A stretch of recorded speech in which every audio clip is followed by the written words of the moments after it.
ওনার কাছে আবু লুলু আল মাজুসি এক অগ্নি উপাসক এসে বিচার দিলেন, ইয়া ওমর আল ফারুক, আমার মনিবের নাম হচ্ছে মুগীরা ইবনে শুবা, সে প্রতিদিন 4 দিরহাম করে আমার কাছে চার্জ করে। এত টাকা চার্জ করে কেন?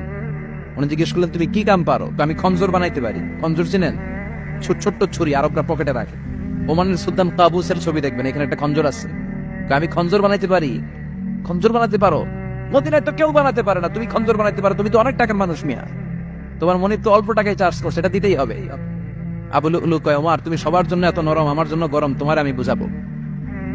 সে বাড়িতে যে একটা খঞ্জর বানালো, মাখবাদাতুহু ফি ওয়াসাতিন, যে খঞ্জরের হ্যান্ডেল হচ্ছে মাঝখানে, 2 দিকে ধারালো ছুরি। এটা ধার দেয় আর কয়, ওমর তোরে আমি বুঝাবো। প্রতিদিন ধার দেয়।